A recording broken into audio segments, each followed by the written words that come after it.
თავი 24. 5 დღის შემდეგ მოვიდა მღვდელმთავარი ანანია უხუცესებთან და ვინმე რიტორ ტერტილოსთან ერთად, რომლებმაც გამგებელთან უჩივლეს პავლეს. როდესაც გამოიძახეს იგი, ტერტილოსმა დაიწყო მისი ბრალდება და თქვა: ყველგან და ყოველთვის მთელი მადლიერებით ვაღიარებთ, რომ შენის წყალობით სრული მშვიდობა გვაქვს და შენს მზრუნველობას უმადლით ცვლილებებს ამ ხალხისათვის, უაღმატებულესო ფელიქს. მაგრამ ზედმეტად რომ არ შეგაწუხოთ, გთხოვთ, მოისმინო მოკლედ ნათქვამი შენთვის ჩვეული მოთმინება. რა კი ეს კაცი ბრძანით მავნებლად, მთელს მსოფლიოში მცხოვრებ იუდეელთა შორის შფოთის ამტეხად და ნაზარეველთა მწვალებლობის წინამძღოლად, რომელმაც ტაძრის შებრალვაც კი სცადა.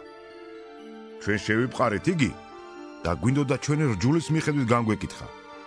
მაგრამ 1000-ის თავი ლისია მოვიდა, დიდი ძალმომრეობით გამოგვტაცა ხელიდან და უბრძანა მის ბრალდებლებს შენთან მოსულიყვნენ, რათა შენ თავად შეგძლებოდა მისგან გაგიგო რას ვდებთ ბრალად.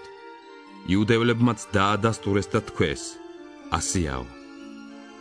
პავლემ როცა გამგებელმა ანიშნა ილაპარაკეო, მიუგო. ვიცი რომ მრავალი წელი ამ ხალხის მსაჯული ხარ და ამიტომ გულდაჯერებულად დავიცავ ჩემს საქმეს. შენ შეგიძლია შეიტყო რომ 12 დღეზე მეტი არ არის, რაც იერუსალიმში ავედი თაყვანისცემად. არც ტაძარში ვუნახი ვარ ვინმეს, რომ ვინმესთან მედაოს ან ხალხი ამეშფოთებინოს, ან სინაგოგაში, ან ქალაქში. შენს წინაშე ვერც იმას დაამტკიცებენ, რაშიც ახლა ბრალს მდებენ.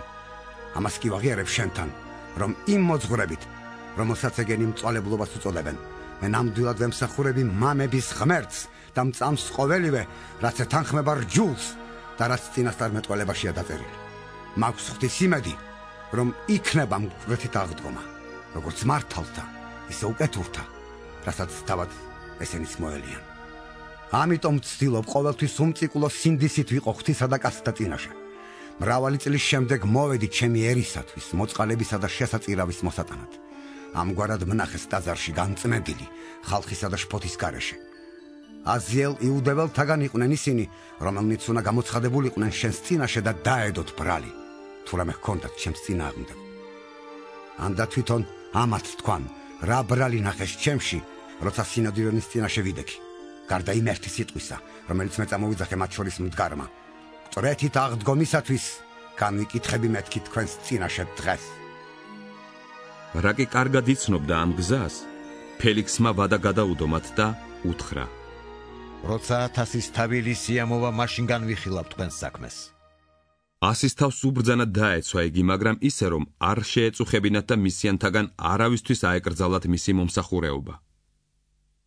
რამდენიმე დღის შემდეგ მოვიდა ფელიქსი და თან ახლდა თავისი მეუღლე დრუსილა, იუდეველი. მოუხმო პავლეს და უსმენდა მას ქრისტე იესოს სარწმუნოების შესახებ. და რადგან ის ლაპარაკობდა სამართლიანობაზე, თავშეკავებასა და მომავალ განკითხვაზე, ფელიქსი შეშინდა და უპასუხა: ახლა წადი და როცა მოვიცლი დაგიძახებ. ამასთანავე იმედი ჰქონდა, რომ პავლესაგან ფულს მიიღებდა, რომ გაეშვა იგი. ამიტომ ხშირად უხმობდა და ესაუბრებოდა მას. 2 წელი რომ გავიდა, ფელიքს შემცვლელი მოუვიდა. პორკიოს ფესტოსი. ფელიքს იუდეელების მომადლიერება უნდოდა და პავლე შებორკილი დატოვა.